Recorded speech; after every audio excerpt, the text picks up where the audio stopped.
Welcome back to my channel మీ తెలుగమ్మాయి in Paris. ఎలా ఉన్నారు అందరూ? నేనైతే చాలా బాగున్నాను. మీరు కూడా బాగున్నారని నేను అనుకుంటున్నాను.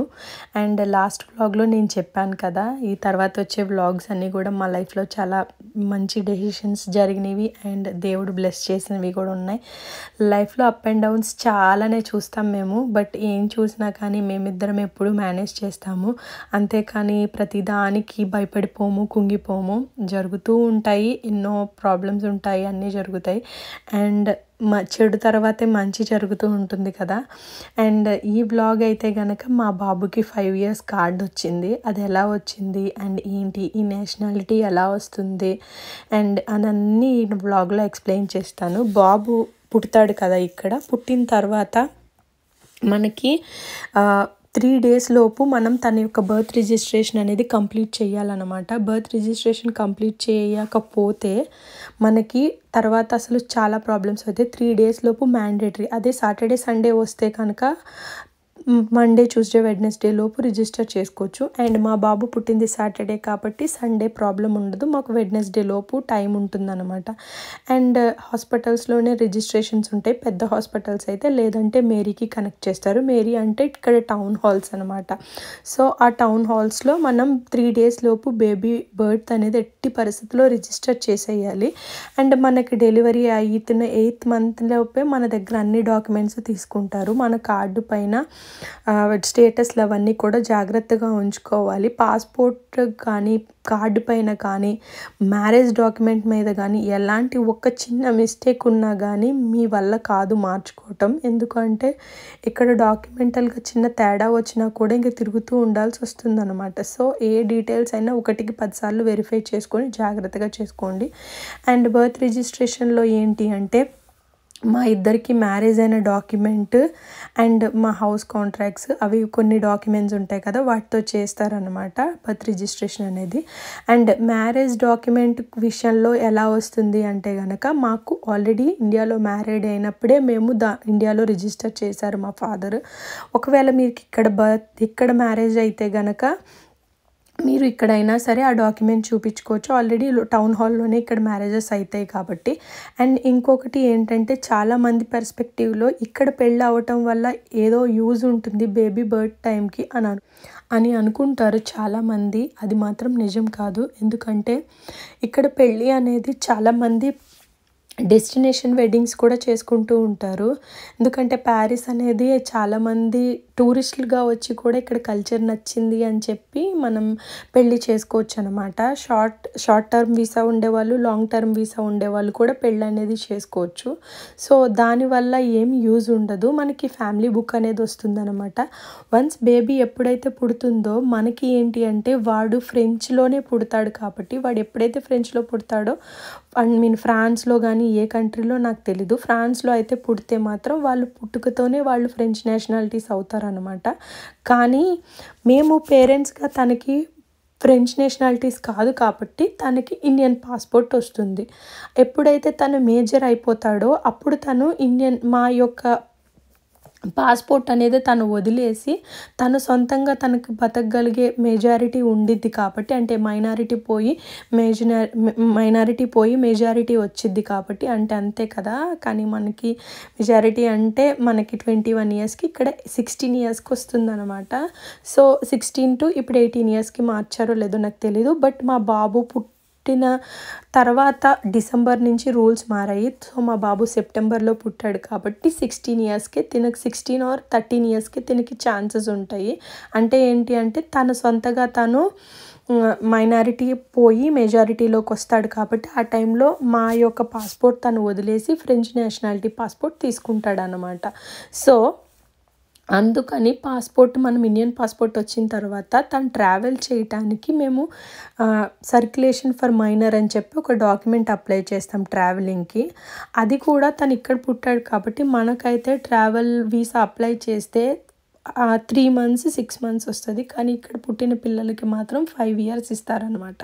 సో మా బాబుకి ఇప్పుడు ఆ 5 years కార్డు వచ్చింది. అండ్ ఇంకొకటి, ఇప్పుడు ఆ కార్డు వల్ల ఏం యూజ్ ఉండిద్ది అంటే, వాళ్ళకి వీసా అంటే మనకిలాగా ప్రతి ఇయర్ రెన్యువల్ చేసుకోవాల్సిన వీసా అవసరం వాళ్ళకు ఉండదు. వాళ్ళకి ఎప్పుడు కూడా ఎప్పుడైతే బర్త్ సర్టిఫికేట్ ఉంటుందో వాళ్ళకి ఆ బర్త్ సర్టిఫికేట్ అనేది వాళ్ళకి ఆధార్ కార్డ్ లాగా అనమాట. వీళ్ళకంటూ ఇక్కడ వీసాలు, చిన్నపిల్లలకి వీసా అనేది ఉండదు ఇక్కడ. మెజారిటీ ఎప్పుడైతే వస్తుందో అప్పుడు మాత్రమే వీళ్ళు వీసాకి అప్లై చేసుకోవాలి. అప్పటి వరకు వాళ్ళ యొక్క బర్త్ సర్టిఫికేట్ అనేది ఇక్కడ టౌన్ హాల్ రిజిస్టర్ అవుతుంది కదా, అది మాత్రం చాలు వాళ్ళకి ఒక సెర్టైన్ ఏజ్ వచ్చేంత వరకు వాళ్ళ స్కూలింగ్ అవన్నీ స్కూల్లోనే డాక్యుమెంట్స్ ఆ టౌన్ హాల్కే కనెక్ట్ అవుతుంది. అండ్ ఆ టౌన్ హాలే వీళ్ళని ఎడ్యుకేషన్ పరంగా కూడా స్కూల్స్లో జాయిన్ చేయించుకునేది అనమాట. సో అందుకని చాలామందికి తెలియక డెలివరీస్ కానీ అవన్నీ ఇండియాలో చేసుకుంటారు. సో అలా చేసుకోవటం వల్ల ఇలా బేబీస్కి మళ్ళీ ఇక్కడికి తీసుకొచ్చేటప్పుడు వీసా అప్లై చేసుకోవటం, డిపెండెంట్స్ని చేసుకోవటం, ఇలా ప్రాబ్లమ్స్ ఫేస్ చేస్తారు. నేను అందుకే ఎంత కష్టంగా ఉన్నా మా పేరెంట్స్ హెల్త్ బాగోకపోయినా నేను ఇక్కడ డెలివరీ చేసుకోవడానికి గల కారణం ఏంటంటే, మేము జాబ్ చేస్తున్న ప్రతి ఇయర్ వీసాస్ రెన్యువల్ చేసుకోవటం ఇట్లా జరుగుతూ ఉంటుందన్నమాట. అదే కనుక బేబీ ఇక్కడ పుడితే తనకి అలాంటి వీసా ప్రాబ్లమ్స్ ఏమి ఉండవు. నా వాయిస్ని కొంచెం అవాయిడ్ చేయండి, నాకు వెదర్ వల్ల కొంచెం వాయిస్ ప్రాబ్లం ఉంది, సారీ. అండ్ అందుకని మా బాబు అయితే ఇప్పుడు ఇండియా వెళ్తున్నాడు. ఎందుకు వెళ్తున్నాడు ఏంటి అని చెప్తాను. దేవుడు ఏం నిర్ణయిస్తాడో మనకి తెలియదు కదా. ఆ పాస్పోర్ట్ అప్లై చేయటానికి మా బాబుకి ఏం చెప్పారంటే, మాకు తెలిసిన వాళ్ళ ద్వారా మేము ఎంబసీలో అప్లై చేసాము. అండ్ ఎంబసీలో మళ్ళీ ఇండియాలో బర్త్ రిజిస్ట్రేషన్ చేసి తర్వాత మళ్ళీ మనం ఎంబసీలో చెయ్యాలి, పాస్పోర్ట్కి అప్లై చేయాలన్నమాట. సో పాస్పోర్ట్ కాస్ట్ అంతా చాలా ఎక్కువ ఉంటుంది అప్లై చేయడానికి. ఆ డీటెయిల్స్ ఎవరైనా కనుక ఇక్కడ వాళ్ళు తెలుసుకోవాలంటే నన్ను పర్సనల్గా కాంటాక్ట్ చేయండి. అండ్ పాస్పోర్ట్ అప్లై చేసిన తర్వాత మేము పాస్పోర్ట్ అప్లై చేయడానికి కూడా బాబుని తీసుకెళ్తే వాళ్ళు ఏం చెప్పారంటే, ఫేస్ ఇంకా ఫుల్గా మంచిగా ఫొటోస్ రావు, ఫోటోకి తను కోఆపరేట్ చేయడు, 1 year తర్వాత కూడా పాస్పోర్ట్ చేయించుకోవచ్చు అన్నాడు. ఒకప్పుడు 1 year తర్వాత వరకు అవకాశం ఇచ్చేవారు కాదు, 1 month లోపే పాస్పోర్ట్ కూడా అప్లై చేసేయాలి. ఇప్పుడు రూల్స్ మారి 1 year తర్వాత కూడా అప్లై చేసినా ఎలాంటి ప్రాబ్లమ్స్ లేకుండా ఉన్నాయి అన్నమాట. సో అందుకని మేము ఏం చేసామంటే 6 months తర్వాత అప్లై చేసాము. మేము పాస్పోర్ట్ అప్లై చేసిన 1 month లోపే పాస్పోర్ట్ వచ్చేసింది. కానీ నేను జాన్లో ఈ యొక్క ట్రావెల్ది అప్లై చేస్తే మా బాబుకి తనకి మేలో కన్ఫర్మేషన్ మెయిల్ వచ్చింది. డాక్యుమెంట్స్ అన్నీ నా సొంతంగా నేనే ప్రాసెస్ చేసుకున్నాను. అండ్ నాకేం తెలిసినా తెలియకపోయినా ఒకటికి 2 సార్లు అందరినీ కనుక్కొని నేను చేసుకుంటూ ఉంటానన్నమాట.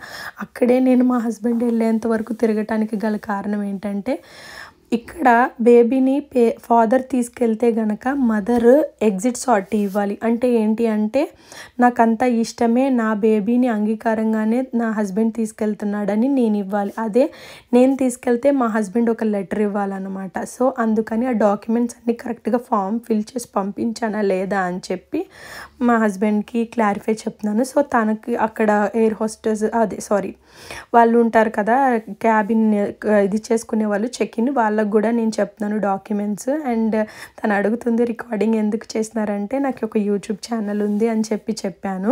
మా బాబు ఇండియా ఎందుకు వెళ్ళాడు, మా హస్బెండ్ మాత్రమే ఎందుకు తీసుకెళ్ళాడు, నేను ఎందుకు వెళ్ళలేదు అనేది నెక్స్ట్ బ్లాగ్లో రివీల్ చేస్తాను. అండ్ నేనైతే మా హస్బెండ్ని వదిలి ఎప్పుడూ నేను ఉండలేదు, ఎందుకంటే మేమిద్దరం కలిసి వచ్చాము. తర్వాత పెళ్ళికి మేమిద్దరం కలిసి వెళ్ళాము. అంతకుముందు వచ్చాను నేను. ఫ్రాన్స్లో అడుగుపెట్టినప్పటి నుంచి ఇప్పటి వరకు ఏ రోజు మా హస్బెండ్ లేకుండా లేను. బట్ ఇది ఒక డిఫరెంట్ ఎక్స్పీరియన్స్ అనమాట.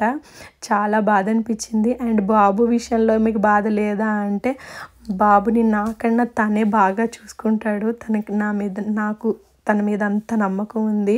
ఎందుకంటే మేమిద్దరం వర్క్ చేస్తాం కాబట్టి ఈ వర్కింగ్ టైంలో ఒకరినొకరు చేంజ్ చేసుకుంటూ ఉంటాం కదా. బాబు నైట్ తన దగ్గరే పడుకుంటాడు, తనే ఫుడ్ తినిపిస్తాడు, తనే స్నానం చేయిస్తాడు, తన గుండెల మీదే తను పడుకోగలుగుతాడు బాబు. సో నాకు అంత నమ్మకం ఉంది కాబట్టి నాకు అలాంటి భయం లేదు.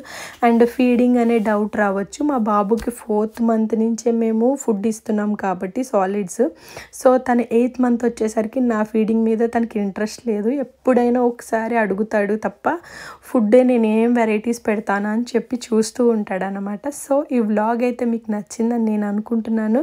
అండ్ ఇక్కడ నేషనాలిటీ కోసం అంతా మీకు అర్థమై ఉంటుందని కూడా నేను అనుకుంటున్నాను. సో ఈ వీడియో కనుక మీకు నచ్చినట్టయితే like, share and subscribe to my channel. Thank you so much for watching. And నేనైతే చాలా చాలా వెయిట్ చేస్తూ ఉన్నాను.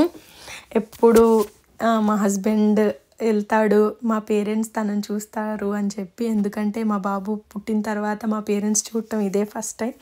నెక్స్ట్ బ్లాగ్స్లో అసలు మా పేరెంట్స్తో ఎలా ఉంటాడు, మా బాబు ఇండియాలో ఎలా ఉంటున్నాడు అన్నీ నేను చూపిస్తాను. ఎందుకంటే వాడు ఫస్ట్ టైం వాళ్ళని చూసి వాళ్ళు ఎంత ఎగ్జైటెడ్గా ఫీల్ అవుతారో. ఎందుకంటే మా మదర్కి హెల్త్ బాగోదు కాబట్టి ఇక్కడ వరకు రాలేకపోయారు. కానీ ఆవిడ ఎంత బాధపడి నరకం అనుభవించారని నాకు తెలుసు. ఎందుకంటే మేము ఇక్కడ ఉండిపోయాము, ఎలా ఉంటున్నాడో ఏంటో అని చెప్పి.